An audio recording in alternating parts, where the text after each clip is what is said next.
think about you girls and the wonderful job that this organization is doing for young girls. It's so remarkable, and it's so needed, and particularly now, I think it's needed more than ever.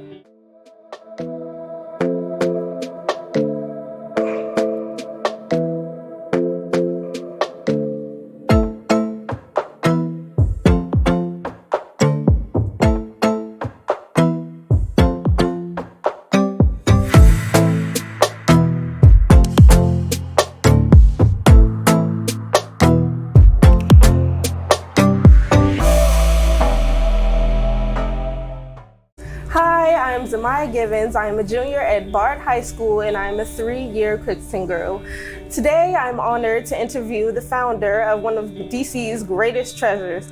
Mrs. Virginia Alley founded Ben's Chili Bowl in 1958 and have served various celebrities over the past 6 decades, even Dr. King and Barack Obama. DC recognizes Ben's Chili Bowl as a historic landmark, and the restaurant continues to thrive as a Black-owned family business. Mrs. Virginia, thank you for being with us today. Oh, it's my pleasure. Thank you for having me. The first question I would like to ask you today is, what inspired you to create this restaurant? Well, my husband actually was one that wanted to open a restaurant. He came from Trinidad to matriculate at our universities, and first at the University of Nebraska, and then he came to Washington to Howard University's dental school. But he didn't finish the dental program, so he worked in restaurants, and he worked in restaurants even in college to be able to pay his way properly, and so he knew the restaurant business. I, on the other hand, came from Virginia, and my first job in Washington, D.C. in 1952 was Industrial Bank of Washington. Okay. Industrial Bank of Washington is an African-American family-owned and operated bank now for 86 years, something I'm very proud of.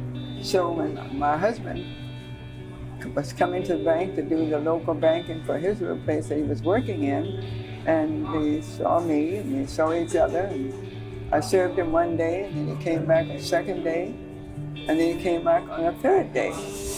And on that third day, he left a little note that said, "Please call me." Well, my goodness, 1957, you don't call the man you don't know. That's not a ladylike thing to do. So of course I didn't call him. Well, bank closed at 3 o'clock. About 2:45, he called the bank to ask to speak to me. And when he did, he said, "This is Ben Alley, why didn't you call me?" "I don't know you, sir." He said, "Well, what would you like to know?" And before I could respond to that, he went off and rattled his entire life to me. He said, I said, "You were at Howard Dental School? I know all the people there." So now I'm thinking, we know the same people. I can give him my home phone number. Oh. So he called me at home in the evening, and when he did call, I asked him to kindly he asked me out to dinner. I said, "Well, then you would have to have one of those mutual friends accompany you to my home and meet my family." He did that, and we met, made a date for the weekend, and the rest is history. We were able to, date and see each other and fall in love, and he said, "I want to open a little restaurant. Would you be willing to partner with me?"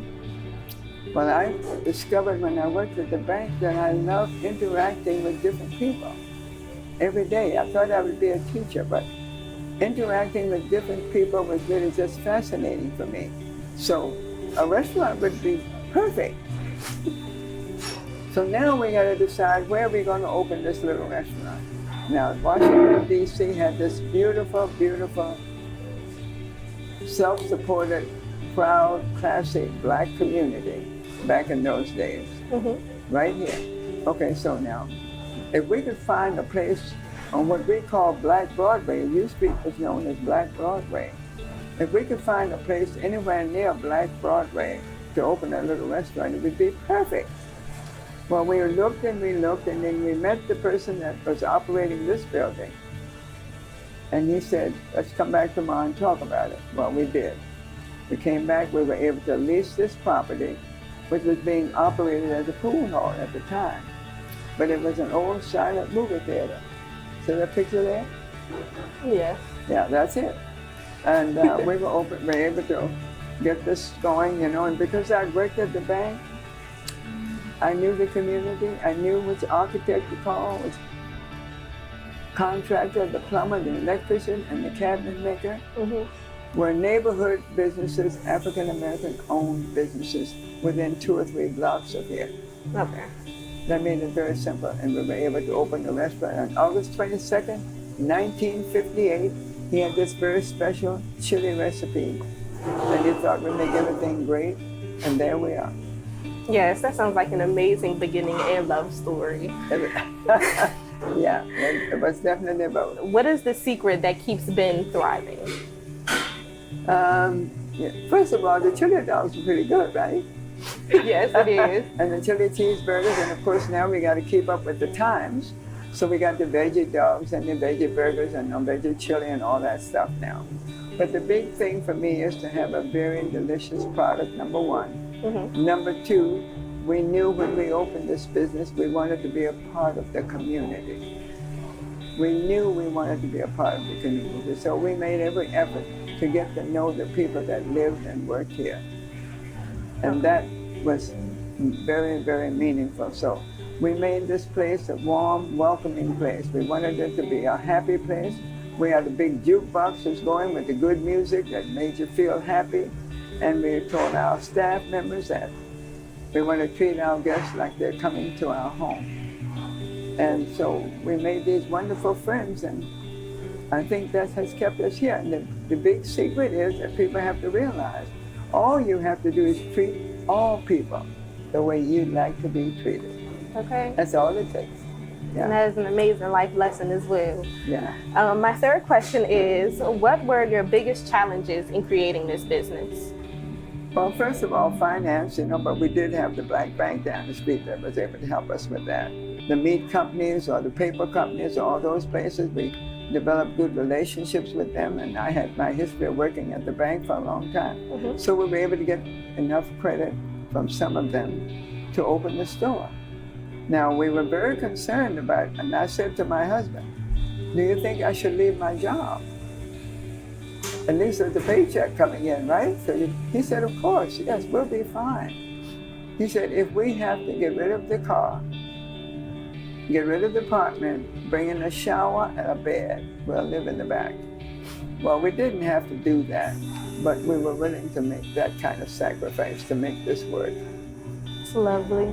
My next question is based on the history of Ben's Chili Bowl. So I know that Ben's Chili Bowl was one of the businesses in DC at the center of the riots following the assassination of MLK. How was that like? It was a very scary time. As I said, this was such a proud, prominent, classic, self-supported Black community. And so we had, it was a very classic community.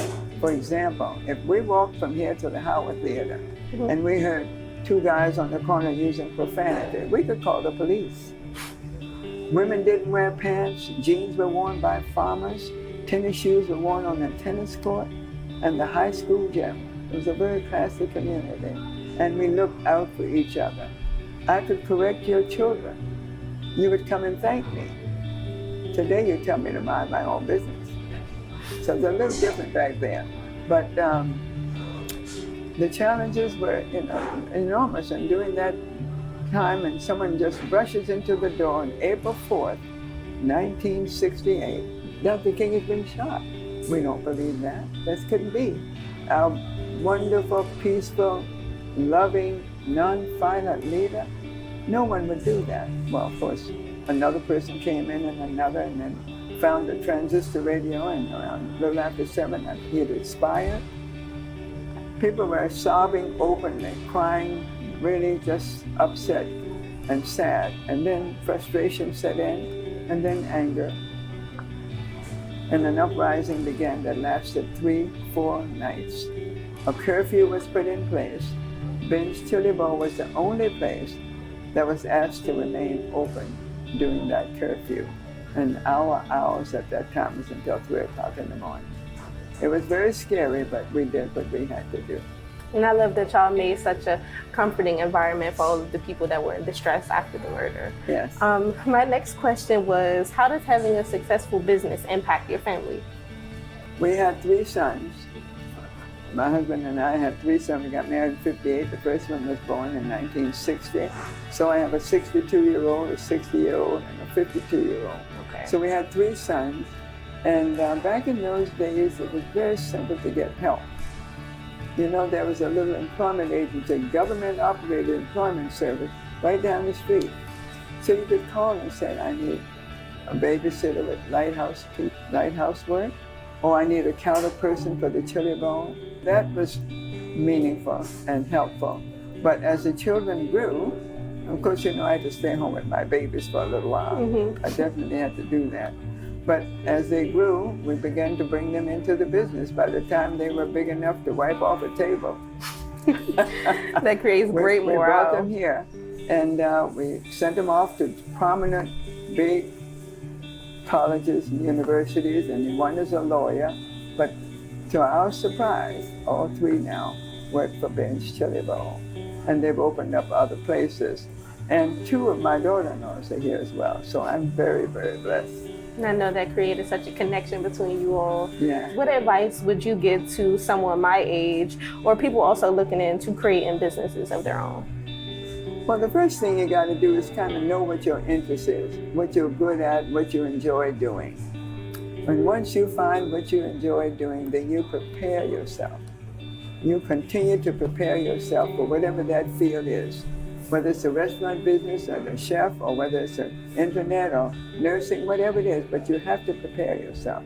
And the next big thing is the commitment. This is like having a baby. No one loves it as much as you do, right? So if you keep that in mind, the commitment is very important. Preparation and the commitment and treating people the way you'd like to be treated generally works for me. Thank you so much for your time and answering my questions. You're so wonderful. Thank you so much, sis. Thank you so much. I'm very proud to be here for you.